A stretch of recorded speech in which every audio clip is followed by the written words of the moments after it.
Yo, what is going on, guys? Welcome to another episode of Pokemon White. I hope you guys are having a fantastic day today. Like always, I myself am doing pretty well. If you did not catch the last episode, I would definitely recommend it. But we went through Route 7 a little bit, and we went up the Celestic Tower to ring the bell and get the gym leader to go back to the gym. So let's go ahead and use Fly on Charlotte, go back. Oh, this is what the map looks like. We haven't looked at the map yet. That's funny. Yeah, this is what the region looks like, and I think it's beautiful. A lot of people call Unova linear, which is extremely true. You can't really go in any weird paths. There aren't really any side areas for the most part. But yeah, I really like the map. I think it's beautiful.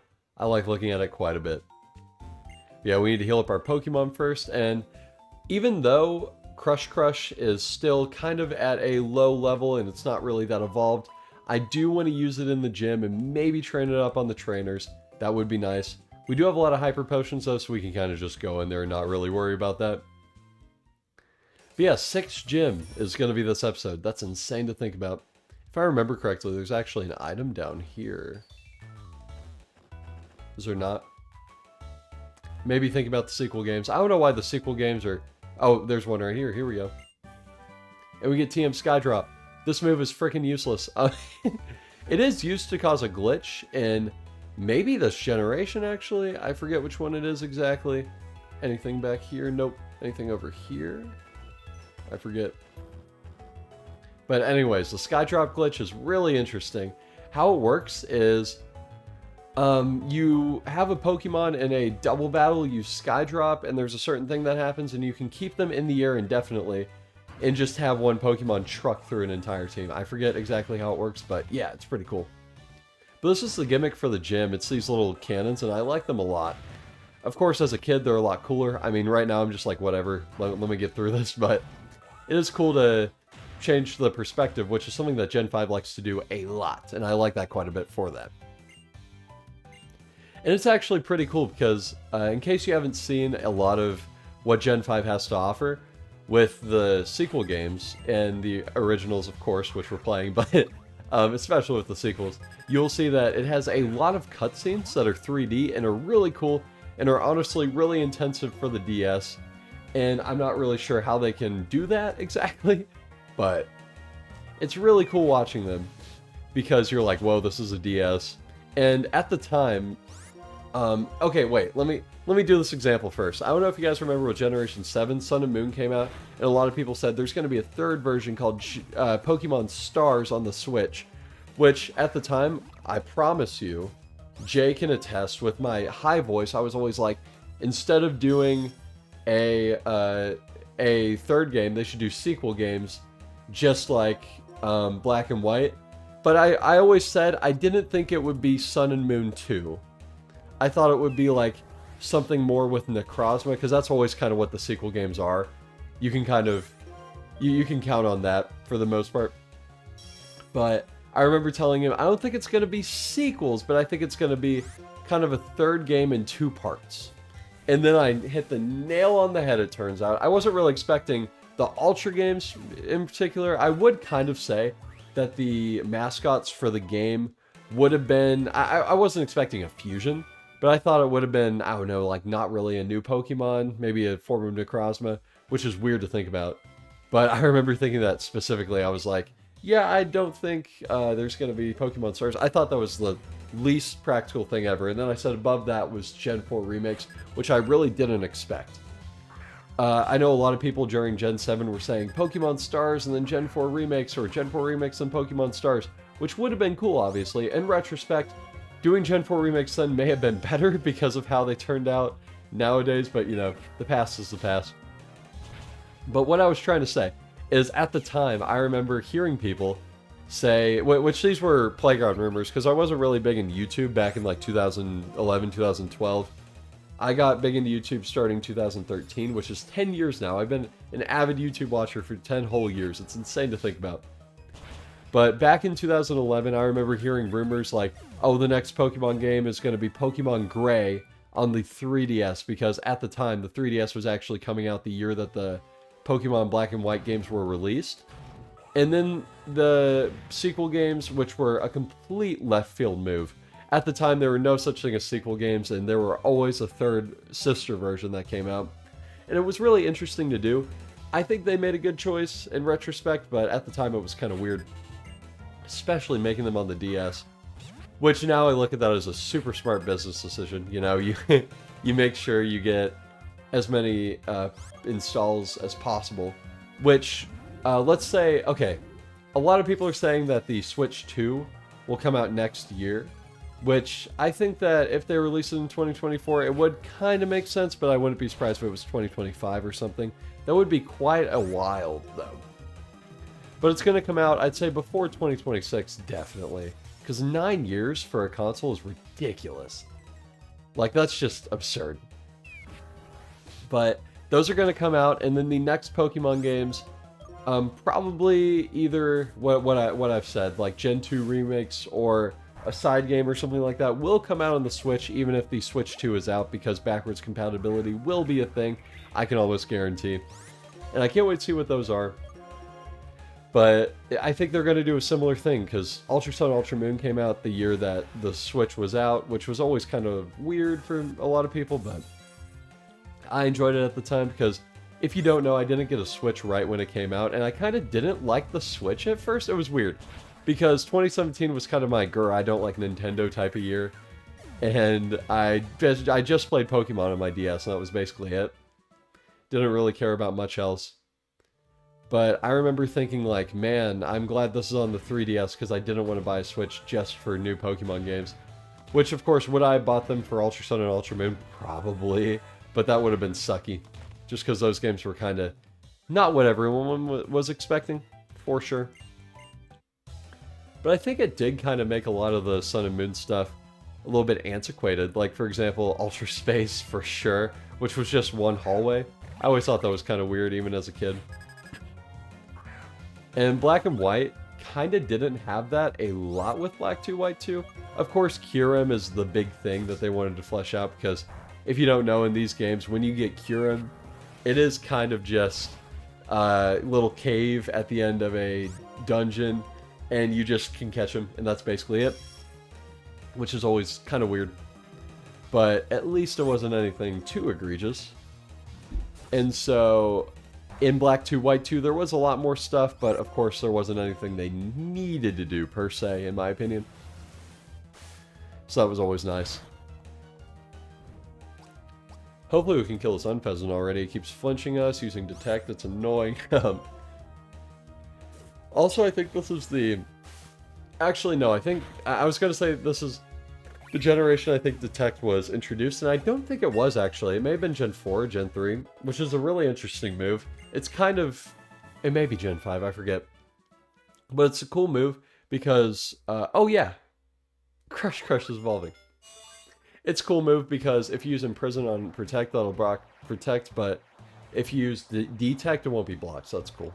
But hey, look, Crush is evolving. Finally. Let's go. And now it is a Caracosson. I really hope it'll be strong. We do have a plus attack nature. So I'm really hoping we can pull through with this guy. So now we have a level 37. Holy crap. Let's put him in the back. We don't have a lot of Smackdown PP left, so we don't want to use that on the trainers. We can level up Zuck a little bit. That'll be cool. But I'm excited for the next Pokemon games.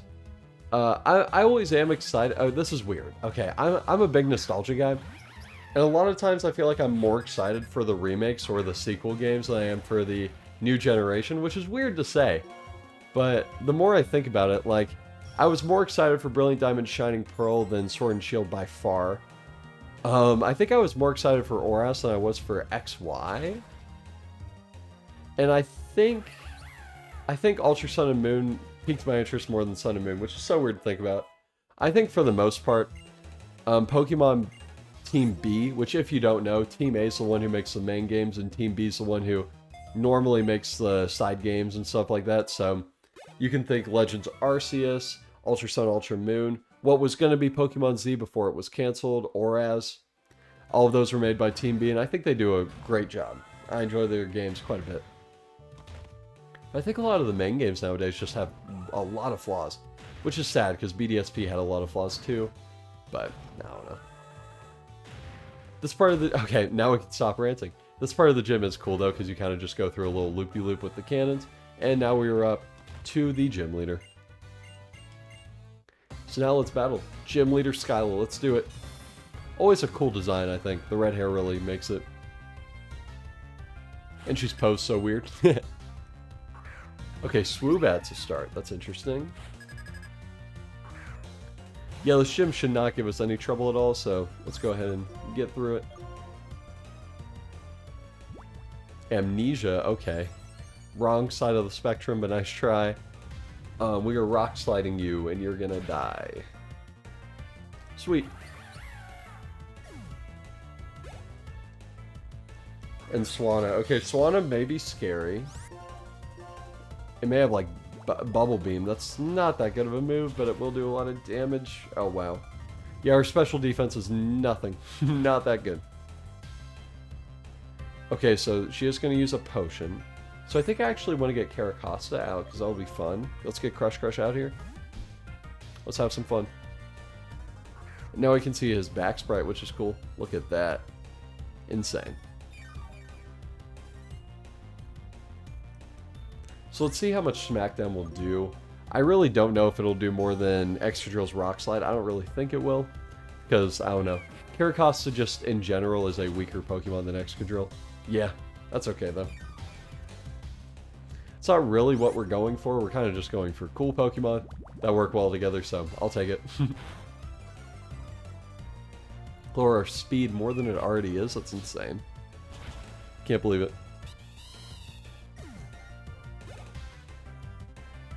And we got Unfezant for the ace, which is cool. And it's female. In case you don't know, Unfezant does have a pretty cool switch between male and female, and I always appreciated that.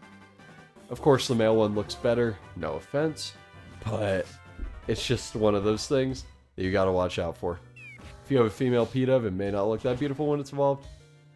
I think in my first playthrough with Pidove, I think I remember it being female. Which, I don't know, maybe it's nostalgic to me, but also it's kind of ugly, so... we're cool with it. And we win. GG. Yeah, Aqua Jet really comes in clutch. I'm glad we have a priority move. It's really nice to have.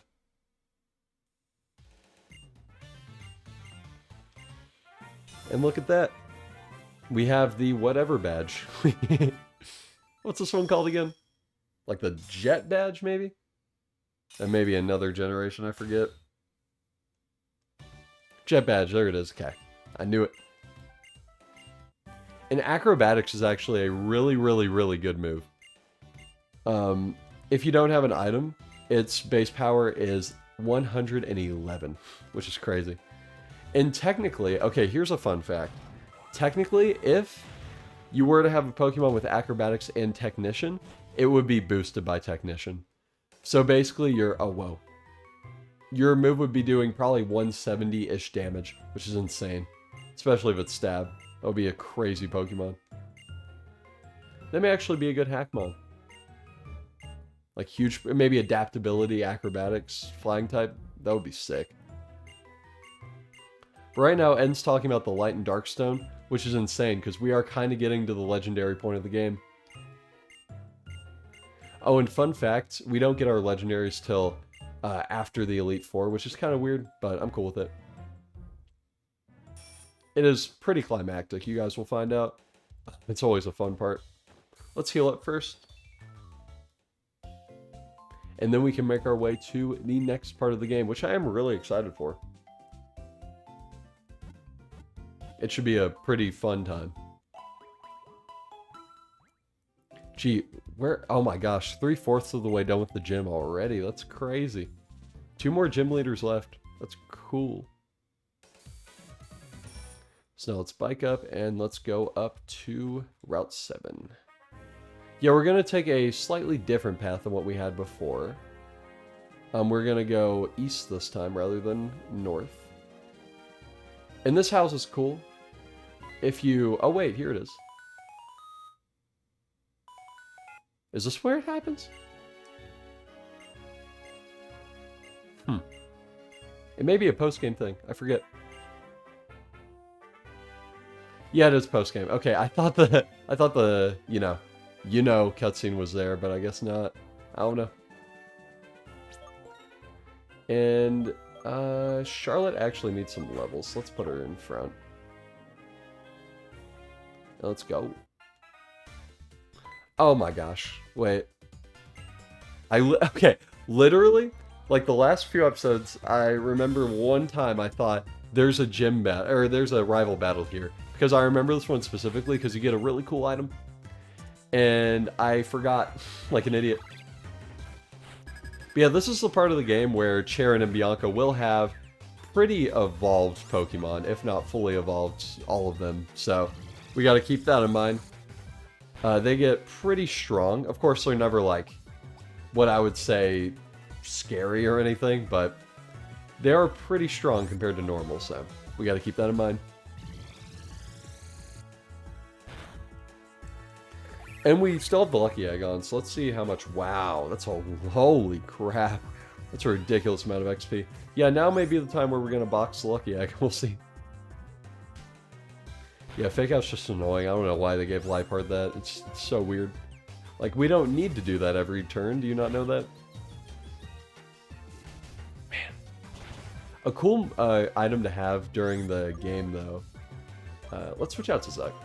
A cool item to have during a playthrough, I think, I just thought of this, would be the King's Rock, which if you don't know, it does evolve into Politoed and Slowking, but another thing it does, if you attach it to a Pokemon, it actually gives a 10% chance to flinch, which I think would be a fun item to give like a really fast Pokemon, just for no reason. That would be a blast. I would love that. And now we have Pignite, which is actually perfect. We can go ahead and Earthquake. Which, I forgot if I even mentioned that we got Earthquake. That's such a good move. It may have been this episode or last, I forget. I think it was this one.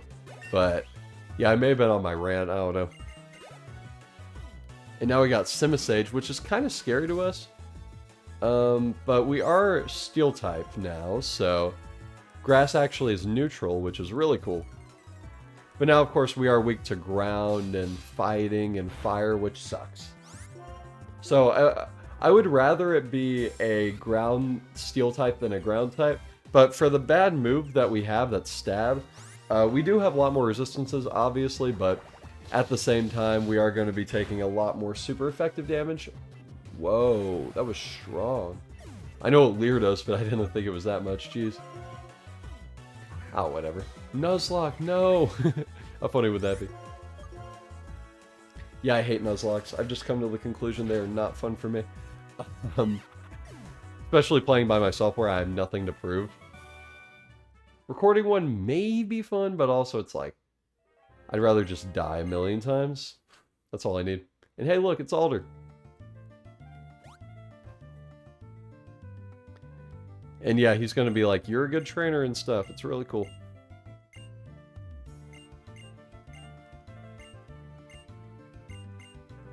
And now he's going to give us HM3, sorry. HM3 Surf. And now that means we can actually access different places in the world, which is super cool. And Sharon's going to leave. So, funnily enough, we're going to teach... Crush. I tried my best. We're going to teach Crush Surf real quick. And let's forget... I don't use Return that much. I think we can just forget it. And I'm trying to think if we ever need Surf again. I think we do. Because I don't want to keep it on it too long, because obviously we will get Waterfall eventually, and that's a much better move. But we are going to fly back to the start of the game, which is crazy. This is a little side area that I think a lot of people forget about, or either forget about it or do it post-game. But we do have Surf, and now we can access a cool area right by the start of the game. Right on Route 1, actually, which is interesting. Let's go ahead and heal up. And then we will be on our way. So this does kind of delay the playthrough a little bit, but I swear it's for a good reason. Definitely worth it. Well, maybe not worth it at all. But it'll be interesting, and that's something I'm always down to do. Interesting stuff. So let's go ahead and deposit our Pat Rat. It's been on the team for so many episodes. And we're going to keep Lillipup, though, because that's a core member of the team. So let's go ahead and head down to Route 1. And we're going to go on what I think is one of the most random side areas ever, but I love it. It's always just a little area that you think is just for ambiance, but really it's a whole different area that not a lot of people go to. Let's go ahead and lead Juno. Juno hasn't gotten a lot of screen time lately, especially since it's evolved. So we'll go ahead and lead him.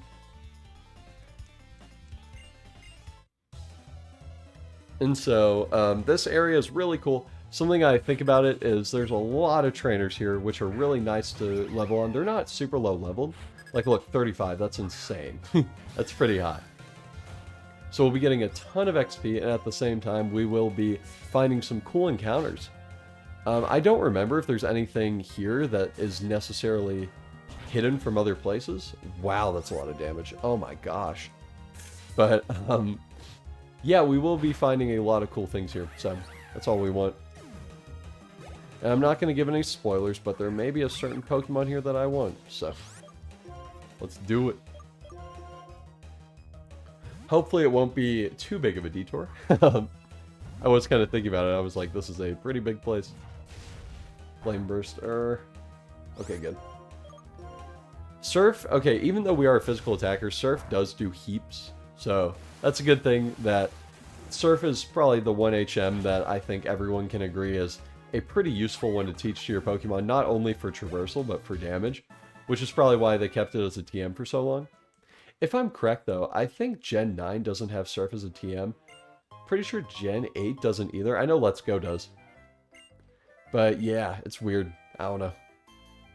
By the way, Gen 7 getting rid of HMs, best thing they ever did. I think everyone can just agree with that. HMs are a net negative to Pokemon as a whole. It's insane. They had them for so long, too.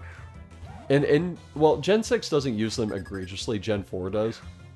But I think everyone can agree by Gen 6, it did feel a little awkward to use them because it was like, we have all these evolutions in our, pun unintended, evolutions in our gameplay, but for some reason we're still making you teach a Pokemon cut.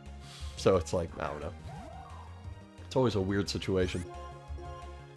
But I'm definitely glad they got rid of them. Of course, playing old games, other than Gen 4, HMs never seem like a huge burden. You can always have an HM slave, which I think a lot of people have nowadays.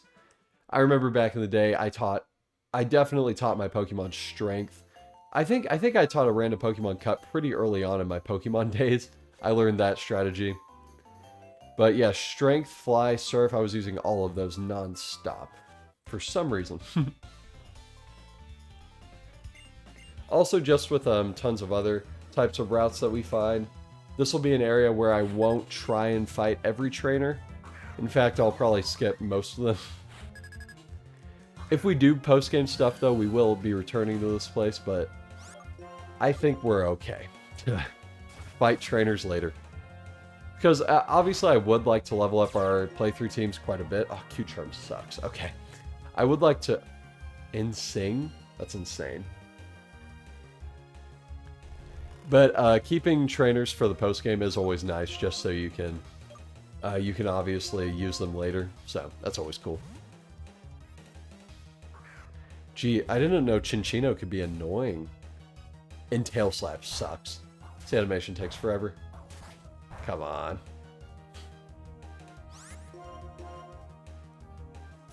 Fun fact, I thought Generation 8, when they got rid of all the moves, was going to get rid of the multi-hit moves. But I think they still kept most of them, which is stupid. I always hated them.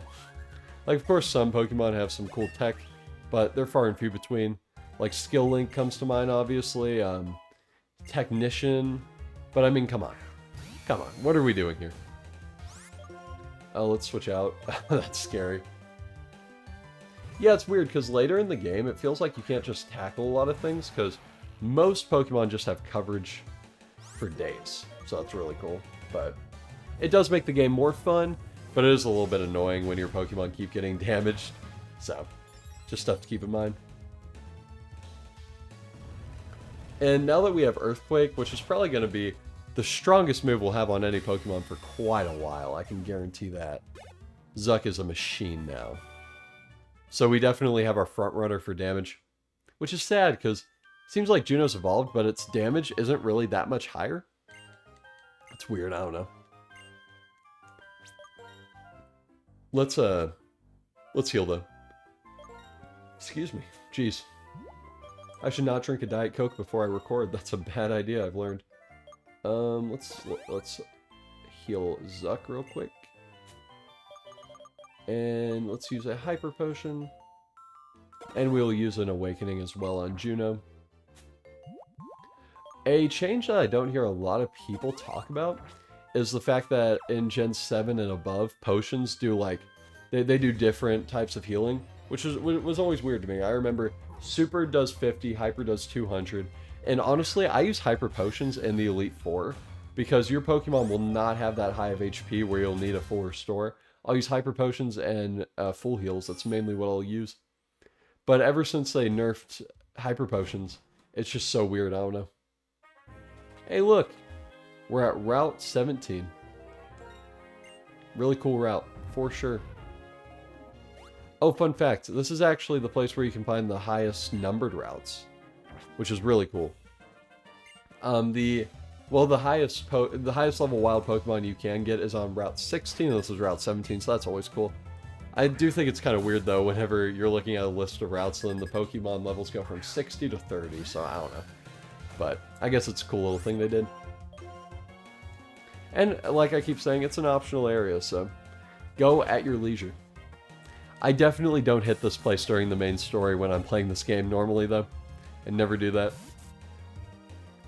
Because it's just so useless if you're not trying to get anything. I don't know. It's just weird. And cool. Oh. GG, yeah. GG, Fisherman guy. You did amazing. Also, shout out to no Magikarp in this game, so we don't have to deal with the 6 Magikarp Fishermen. Those guys always suck. It's like, do you know how to team build? And we got Toxic. Really cool move. Probably won't be teaching it to any Pokemon, though, because we are so OP compared to computer players that we can kind of just lob attacks at them and be fine. So. But of course, I like getting them nevertheless. And look, Frillish. Like I said, Frillish was a front runner for the Water-type Pokemon on our team, and I ended up not choosing it, which I'm kind of glad, because using Caracosta has been fun so far. Even if it doesn't have a good rock move, and we mostly use it for rock coverage, it's still okay. Its moves suck, but soon it'll be amazing. Can't wait. Look, it's an Alomomola. I forget if I said this when I first encountered an Alomomola, but they are annoying as crap. Like, they use Protect, they're super bulky for no reason. It's insane. I do not enjoy fighting Alomomolas whatsoever. Do not recommend it. Like, look at that. Leaf Blade from a Superior and you're not dying? That's ridiculous behavior. Alomomola is not an evolution of Love Disc, by the way, in case you didn't know. I always thought that was stupid. Would have been a cool little Easter egg. I don't know. Could have still done the whole Gen 5 only thing. Yeah, that always made no sense to me. The fact that they didn't make, evolutions Pokemon for forever until Gen 8 again, insane. I always hated that. Oh, sick, I picked the right one. They should have done that way sooner. Would have been really cool. Like, the only evolution we got from Gens 5 to 7 was in Sylveon, which is ridiculous. And then finally, I think Gen 8, I forget if they did any outside of regional forms, but I think that was a really good way of doing evolutions. I enjoyed that quite a bit. And then, of course, Hisui did a lot of those as well, and a lot of just standalone type of regional forms, which I thought was cool. And Gen 9 has Paradox Pokemon, obviously, but there's not a lot of regional forms. There's just the Wooper line and Tauros. It's weird. Always didn't like that at all. But hopefully one day Pokemon can get their act straight. I mean, at this point, who knows when that'll happen. But I'm looking forward to the day where I won't be complaining about stupid crap. So, We'll see, we'll see. Ouch, that hurt. Feels weird having bulky Pokemon on my team, because I feel like I always pick the frailest people ever. Like, I probably always have maybe one slightly bulky Pokemon on my team, but not by choice. That just kind of happens. And it's normally my starter, because water starters are pretty bulky, which is weird. Not a lot that... Well, Greninja's one that's super frail and can just hit hard, which I always like to see. And let's go into this building, shall we? What's this? Someone wants to give us an egg? You're kidding me. That's insane. So now we have an egg on our team. What's this guy again? Give him a rock. What? Is that what he said? I forget. But yeah, we have an egg in our party now, and we will see what it turns into. We don't have strength yet. When does strength happen? Was it optional? Hopefully I'm not missing it. I think, if I remember correctly, you don't miss any HMs in this game. Yeah, I don't think so. I could be wrong. We'll see. I never remember not having strength in this game, so hopefully it just happens. Oh, acrobatics. Wow, yeah, damage. We are a lot less bulky than I expected, jeez, and we're gonna die. Whatever. And a crit just for to add salt to the wound. Gee, we are getting slapped around today. For sure. Sweet. Always like leveling up Pokemon, you know how it is.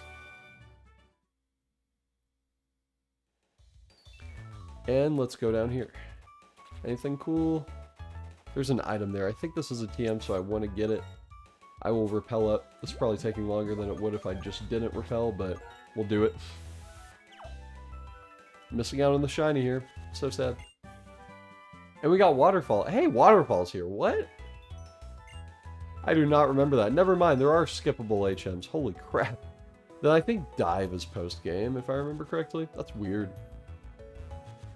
Waterfall's just found here. It's odd. But now we can teach that to Caracosta for a stab physical water move, which would be cool. But I kind of want to keep Aqua Jet. It's awkward. I don't know. We'll see. We'll see. So I think I still need Surf for a little bit. By the Elite Four, I'll do... Oh, I did not mean to use that. For some reason, I thought that was our stab. That's funny. Wow. What? That's insane. Yeah, we were getting smacked. Jeez. Let's not white out, please.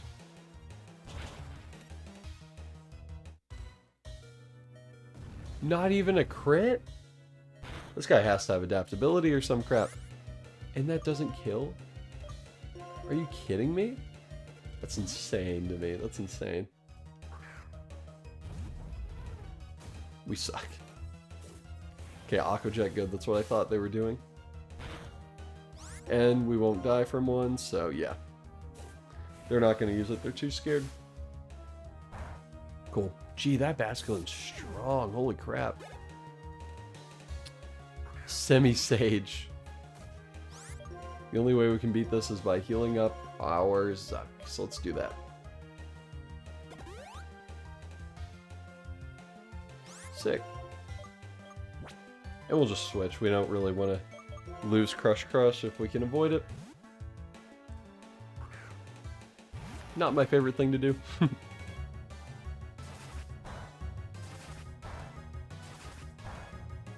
Got places to go, places to be, come on. Grass Knot's gonna do a lot. Never mind, actually. Guess it doesn't.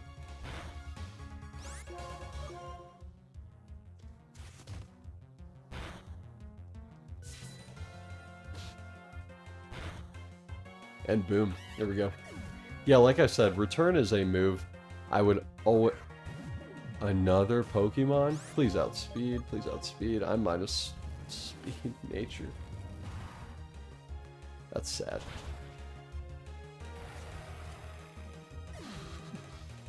I swear the one girl can heal us up there. Is that just something I'm making up? It could be. Oh, man. Darmanitan's OP.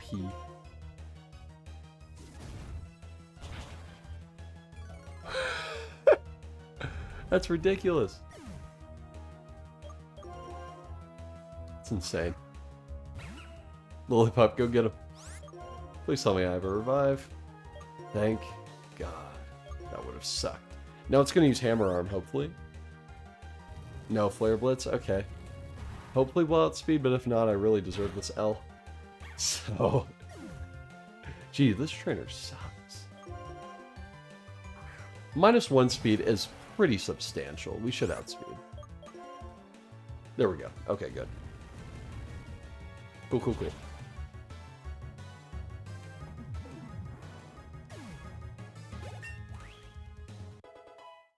And we level up. Finally. Let's do it. So like I said, I think the girl in the house back there actually can heal us. Let's go ahead and check that. It's not that far of a trek, so I'm willing to waste a little bit of time. Yep, there we go. Thank God. That's sweet. And with that, I want to thank you guys so much for watching this episode of Pokemon White. I hope you guys will stick around for the next one where we conquer the rest of Route 17, 18, and P2 Laboratory. And maybe we move on to Twist Mountain. We'll see how long this takes, though. Thank you all so much for watching. I'll see you guys next time. Peace out.